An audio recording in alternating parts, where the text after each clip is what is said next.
Hello, friends. I was on, let's call it, a forced vacation for certain reasons.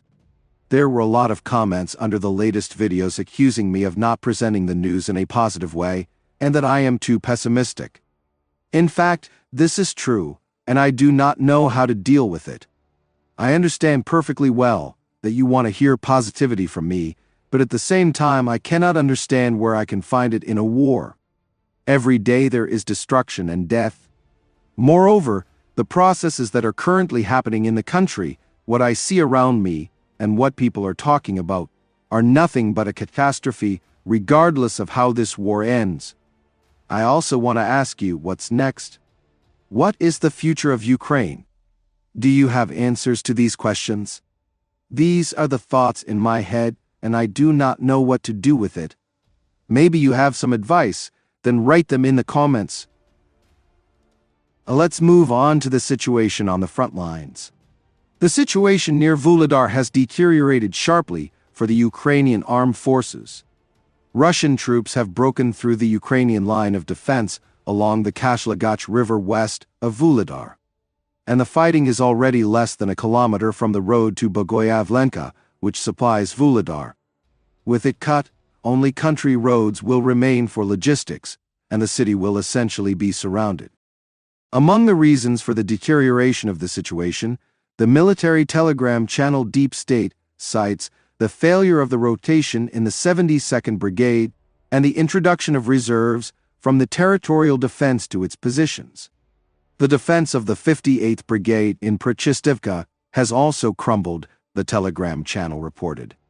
The Financial Times newspaper writes that Vuhledar could be captured in the coming weeks. The 72nd Brigade told the publication that the Ukrainian armed forces do not have air defense here, and there has been no rotation since the beginning of the full-scale war. The brigade also complained that fortifications had not been built. Another area where Russian troops have made significant progress is south of Selydove in the Pokrovsk direction. The Deep State map shows that the Russians have cut the road between Selydove and Tsukuryne. According to military telegram channels, the spoil tip of the former Selydovska mine has been captured there. I would like to point out that to the west of the spoil tip there is a railway that can be used to move north or south, bypassing both Selydove in the north and Tsukuryne in the south from the west. That is, creating a threat of encirclement of these fortified areas of the Ukrainian armed forces. A number of telegram channels are writing that fighting is already underway in Tsukuryne itself, where Russian troops have broken through, but there is no confirmation of this yet. If Tsukuryne is captured, Russian troops will be able to move south to Kurakhove, west of the main line of fortifications of the Ukrainian armed forces in Donetsk and south of it. The situation of the armed forces in Toretsk is also deteriorating.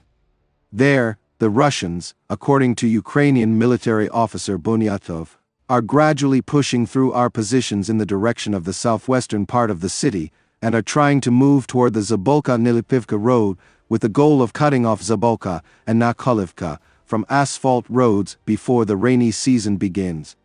Telegram channels write about the capture of the Nova mine waste heap from which the defense of the aforementioned micro-districts was conducted. According to Deep State, the Russians have advanced to the east of Nilipivka and near Toretsk.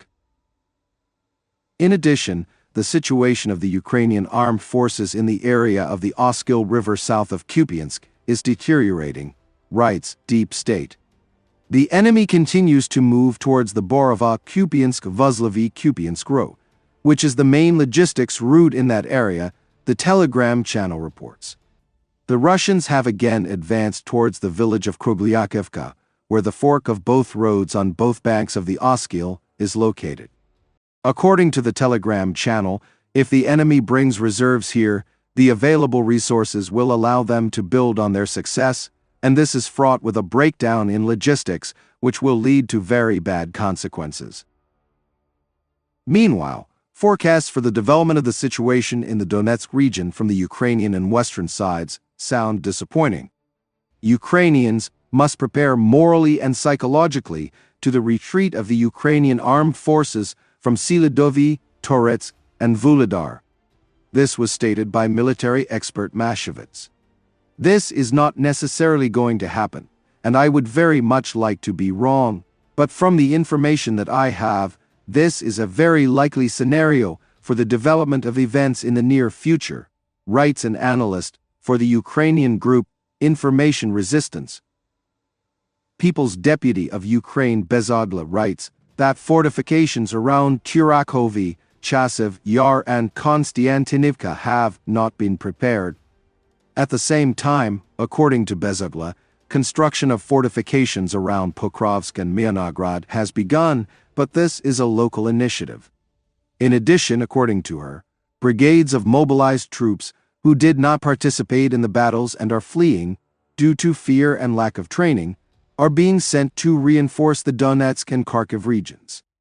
The predominantly mobilized officer corps of these brigades has not undergone coordination and does not know basic things.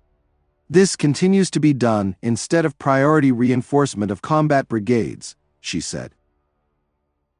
The already cited Financial Times article concludes that the offensive on Kursk did not help Ukraine maintain the situation on the Eastern Front.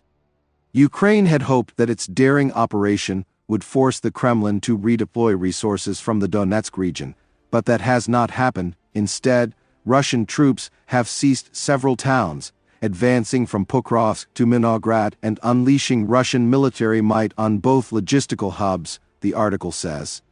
Some Ukrainian military commanders and many soldiers see this as a cost of the Kursk offensive. Kursk was a good idea. It showed Russia to be weaker than many thought, but we are paying for it with a lot of our own land, said a Ukrainian ground forces commander. According to Ukrainian military officials, Russian troops have learned from previous mistakes. They have avoided large-scale attacks with tanks and armored vehicles. Their new tactics have led to recent successes in the Donetsk region, the Financial Times writes. Small groups of Russians are difficult to hit, not only with shells, but also with drones. Also, the Ukrainians can do little against Russian attack helicopters and planes carrying glide bombs. In addition, commanders say that Ukrainian troop losses have increased significantly. Yuri, the commander of the 68th Jaeger Brigade, whose troops failed to defend Novogrodovka, says the recent battles have been very intense. There are more casualties than before, he said. The soldier declined to say how many were lost, but said his unit was in a state of ruin. Wounded soldiers were sent to hospitals and psychiatric wards, while healthy ones were transferred to other units.